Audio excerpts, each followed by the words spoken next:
El Papa Francisco, amado por millones y odiado por unos cuantos, se encuentra en estado crítico en un hospital de Roma a causa de una grave infección pulmonar y otras molestias derivadas. Y aunque fuentes cercanas dijeron que tuvo una leve mejoría, sus 88 años de edad dejan pocas esperanzas para una recuperación plena.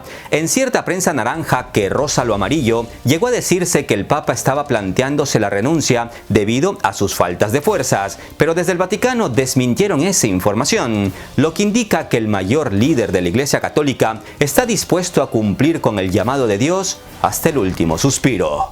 En mi corta vida conocí a 3 papas, no personalmente, claro está. Juan Pablo II, que discúlpenme si los ofendo queridos amigos católicos, no era santo de mi devoción. Su papel en la Guerra Fría y su acercamiento a personalidades poco agradables no me producía ni confianza ni inspiración. También seguí de cerca el final del mandato de Benedicto XVI, que renunció en el 2013 al cargo supuestamente por encontrarse flojo de salud, pero fuentes bien informadas indican que dejó el papado por su mal manejo en el tema de los abusos a menores dentro de la Iglesia. Se sabe que mientras decenas o cientos de sacerdotes alrededor del mundo hacían de las suyas, este abuelo miraba hacia otro lado o simplemente les perdonaba sus pecados. Cambiarlo de parroquia era la penitencia, cuando muchos de ellos debieron ser juzgados. Tras su renuncia llegó el Papa Francisco. Como periodista tuve la oportunidad de cubrir muy de cerca tanto la renuncia de Benedicto XVI como la llegada de Francisco, un cardenal que ni siquiera salía en la prensa entre los 10 o 15 favoritos o papables, como se les llama. Ya como pontífice, los discursos y el estilo de vida de Francisco me llenaban espiritualmente y creo que representó muy bien a la Iglesia Católica durante estos últimos 12 años, aunque claro, no todos estarán de acuerdo conmigo. Lo cierto es que su vida se apaga a los 88 años y cuando esto ocurra deberá llegar otro papa. Pero, ¿quién puede ocupar ese cargo? Para empezar, deben tener clara la jerarquía dentro de la Iglesia Católica. No vamos a entrar en detalles, pero el camino a papa empieza en el seminario, que tras largos años de estudio de filosofía y teología, no sé, 7, 8 años, te ordenan sacerdote. Luego, dependiendo de sus ambiciones, contactos, inteligencia, astucia y preparación académica, pueden llegar a ser obispos y quizás hasta arzobispos, que es una jerarquía aún más alta.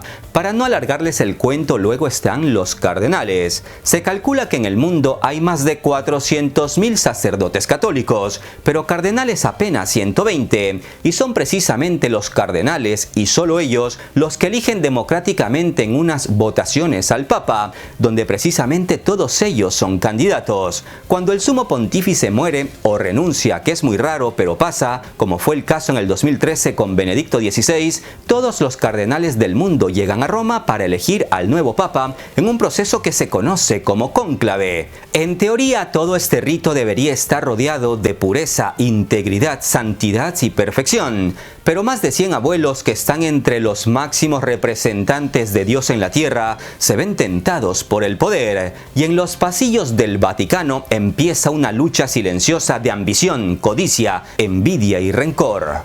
Que Dios los perdone. El cónclave es un proceso fascinante y con mucha historia, y no es otra cosa que una reunión secreta de cardenales en la Capilla Sixtina con el fin de elegir un nuevo papa. Solo los cardenales menores de 80 años pueden votar, y hoy en día hablamos de unos 120. Cuando el Vaticano cita a los cardenales a un cónclave por la muerte o renuncia del sumo pontífice, todos los cardenales llegan a Roma y se aíslan en la Santa Sede, sin celulares, sin internet, sin televisión, sin periódicos, sin palomas mensajeras. Nada. Después de unos días de preparación empiezan las votaciones. Votan 2 veces por la mañana y 2 veces por la tarde, usando papel para escribir el nombre de su candidato. Se necesitan 2/3 de los votos para ganar. Tras cada ronda se queman las boletas y si no hay ganador, le echan una sustancia que genera el tradicional humo negro que sale por una chimenea instalada temporalmente en el tejado de la Capilla Sixtina. Y si hay papa, el humo saldrá blanco. La plaza de San Pedro obviamente está repleta de gente y se escuchan soplidos tristes cuando sale humo negro, pero gritos de júbilo cuando sale humo blanco, y todos gritan el famoso Habemus Papam, que significa tenemos papa. Habemus Papa.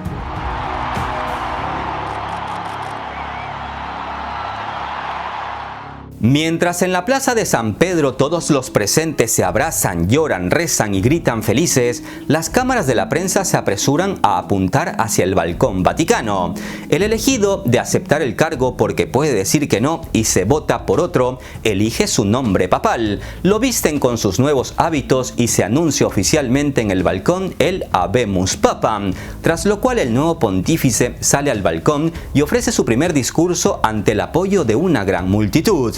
Este sistema de elección papal tiene siglos de antigüedad y sigue funcionando hasta el día de hoy. Y ojo, los cardenales no siempre eligen al favorito. Francisco, por ejemplo, no estaba en las quinielas principales y es precisamente eso lo que hace que el cónclave sea impredecible. Los cardenales más ambiciosos, obviamente, hacen una especie de campaña silenciosa durante el cónclave, tratando de persuadir a sus amigos cardenales para que voten por él. Se dice que Francisco no hizo nada de eso, simplemente le caía bien a casi todos y por no tener aspiraciones al cargo, por su humildad, fue elegido. Puede que muy pronto se cite a los cardenales a un cónclave, así que para que se hagan una idea, les adelanto algunos nombres de los llamados papables, es decir, de los favoritos para ser el sucesor de San Pedro.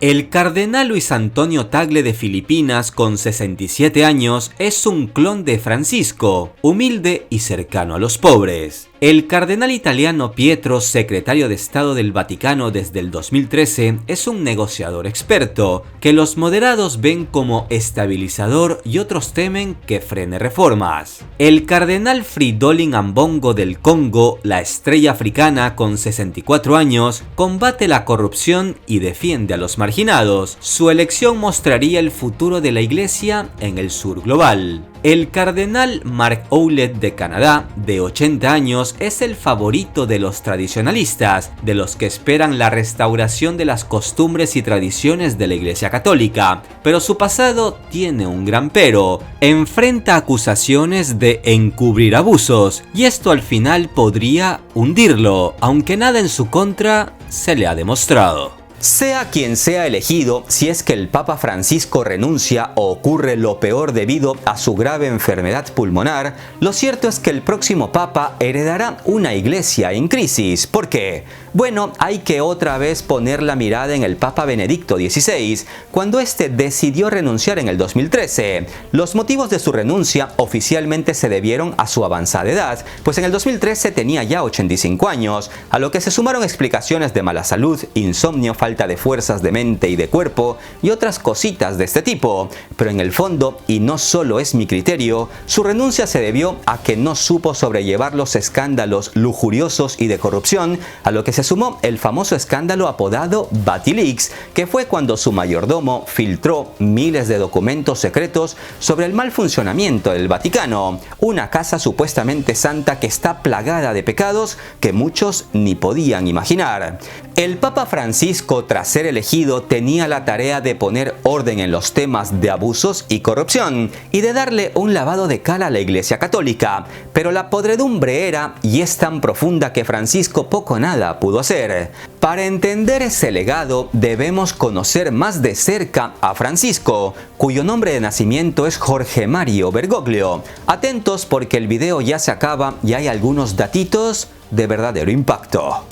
Jorge Mario Bergoglio nació en 1936 en Buenos Aires, Argentina, en un barrio muy sencillo. Sus padres eran inmigrantes italianos, Mario un trabajador ferroviario y Regina una mamá dedicada a sus 5 hijos. A los 21 años al futuro papa, tras una enfermedad seria, le quitaron parte de un pulmón por una infección, lo que lo haría reflexionar y marcaría un cambio en su vida que lo llevó a la vida sacerdotal. En 1958, con 22 años, Jorge Mario Bergoglio entró a los jesuitas y en 1969 se ordenó sacerdote. Su carrera despegó muy rápido. Entre 1973 y 1979 lideró a los jesuitas en Argentina, justo cuando la dictadura militar argentina estaba en su apogeo. Es en esta época cuando algunos lo acusan de no haber protegido a 2 curas jesuitas secuestrados por la dictadura, algo que ya se ha desmentido. Pero el bulo sigue en boca de muchos. Además se sabe que Bergoglio sí ayudó en secreto a mucha gente perseguida por el régimen militar.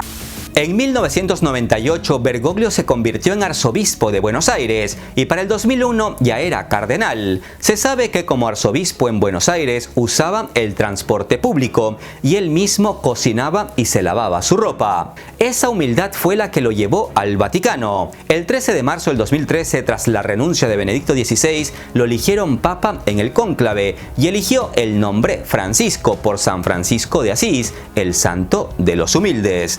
La noche en la que lo eligieron, se fue en autobús con los demás cardenales en vez de usar el auto papal. Con ese guiño mostraba que iba a ser fiel a su forma de ser, y eso incluía cambiar y reconstruir una iglesia que se caía a pedazos.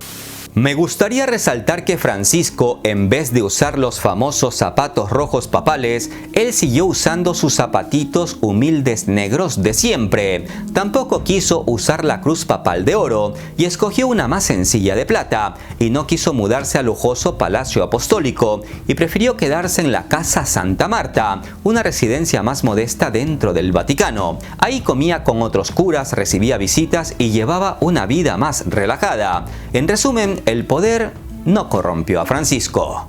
El primer papa latinoamericano priorizó a los pobres. Con la frase ¿quién soy yo para juzgar?, redefinió la postura de la Iglesia hacia la comunidad LGBTQ+. Explicó que la Iglesia no puede bendecir uniones del mismo sexo, pero sí a las personas, y siempre pidió empatía para ellos. Sin embargo, sus posturas progresistas enfurecieron a los tradicionalistas. En el 2021 restringió la misa latina, esa que se celebraba en latín y dando la espalda a los feligreses, lo que provocó acusaciones de autoritarismo. Sus reformas democratizaron el Vaticano, dando voz a obispos mediante sínodos, pero para los críticos esto generó caos. Sus viajes y palabras siempre buscaron unir, aunque no todos lo aplaudieron.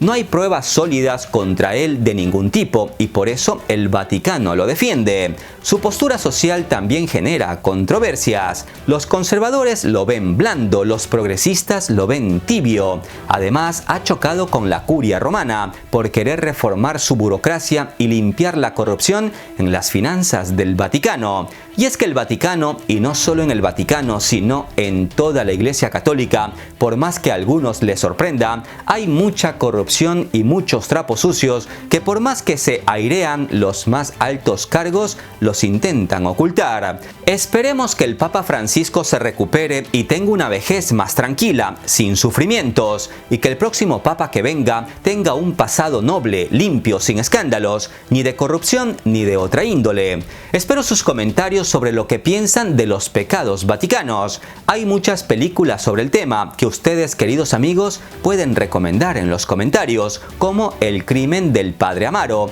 que es una de mis películas favoritas. Un abrazo, queridos hijos míos, y hasta la próxima.